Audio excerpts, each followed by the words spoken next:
Hi, Paltalkers. Happy Thursday. Welcome back this week. We had a really good response last week. We're very excited about it. Welcome to the In Touch Weekly show. I am your host, Dorothy Cascerceri, and I'm the senior editor for In Touch Weekly. I need to get my laptop situated here. Anyway, I'm joined today by the fabulous Melissa Gonzalez, and she is the owner of lionesquestyle.com, which is a fabulous fashion website. So guys, this isn't going to be, just for the ladies. If you have any girlfriends or sisters or whatever, it's a great place to go for gifts, and it has a really eclectic group of clothing and accessories and things like that, and really just great finds. I mean, you really do scour the fashion world and come up with some pretty good things. Thank you, we try. So we're going to talk to Melissa just in a second. First of all, please raise your hand if you want to talk with us, if you have any questions. Kissmaster, hello to you as well. Thank you for joining us again. You're always so great. So I want to first talk about Whitney Houston, because we started last week talking about her, and I'm curious to hear if anybody out there watched the funeral, but it's not called a funeral, it's called a homegoing ceremony. It was 4 hours long, and it was aired live by the Associated Press. Now the interesting thing is, the family allowed the AP into the New Hope Baptist Church in Newark. They allowed the AP in to stream the funeral and stream all the speeches and stream everything, but 24 hours later, all of the footage was pulled.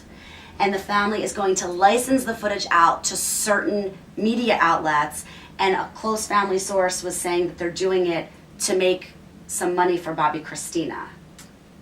Well, is that trust set up, or just look into that a little bit? We haven't seen a will yet, so I'm not entirely sure exactly what's going to happen, but I just thought it was interesting that they let the cameras in, but then they wanted to try to make some money off of it. My background, I used to work on Wall Street, and while I was working on Wall Street, I was also hosting a TV show on BET about music and producing a new film. So it was like battling my left and right brains. So you were working in finance, but then you were also doing creative work. Yeah. Okay.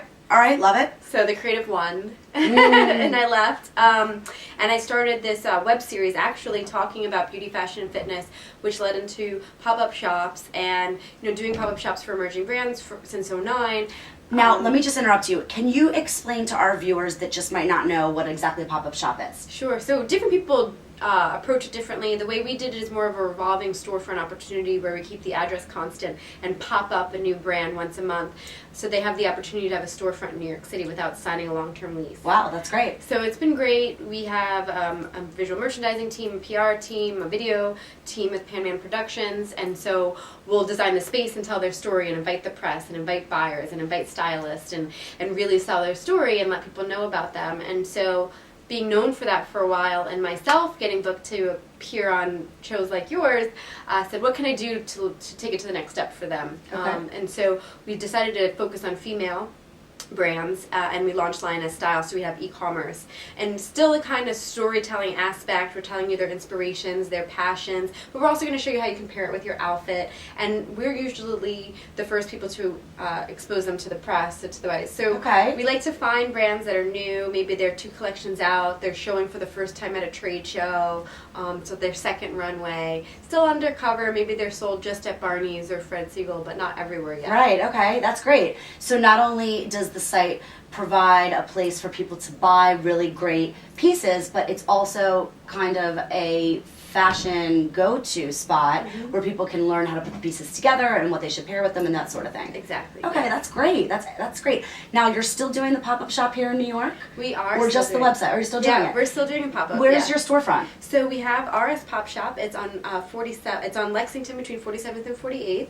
Okay. Right now we actually have the KT collection. She's a New York story, so she's done street fairs around New York City. And last year she said, I want to see if I want to get a physical space permanently, so I want to try it out with the pop-up. Had a great time in July, asked to come back this year, and is actually signing a lease in the Upper West Side later this year, so it's been a great testing ground for her. Do you happen to have any of her pieces with you? Yeah, I'm wearing one actually. So this is the KT collection. She has 2 lines. One is her original handmade, and then the other one's more costume jewelry. So 2 price points, but still reasonable on the side, and she travels around and she wants to design for the New York women, so it's got a little bit of color, it's got a little bit of interesting twist to it, but it's also timeless. You can kind of dress this up or down, and she has a lot of versatile pieces as well that you can wear multiple ways. So she's there for February and March. And is it mainly jewelry or? Yeah, she's all jewelry. Got it. Yeah, she was great for Valentine's Day. Yeah, I guess so. So good she actually for the guys told in the me neighborhood to go. Yeah, and she actually told me if anybody is watching and wants to come by and they say in touch with Lee Webshell, they get a discount. Oh, okay. Look at that. Ray PNN is saying Chris Brown should be going around telling this is such a good point. Chris Brown should be going around telling kids it is bad to hit women. And I think that Ray PNN is onto something here, because where is his advocacy work? I mean, where is he in schools teaching children that, violence is bad and things like that? Maybe people would perceive it as the pot calling the kettle black because he's being hypocritical. Well, if you truly believe in redemption, then that should be part of that process. Right. I agree with that. So I think that's really, really well put. Very good observation. I mean, when he performs, after the performance, he always seems very grateful, and there's this sense of like, I'm grateful I still have this opportunity. But like you said, Good Morning America, there's clearly a streak in him that can come out. Yep.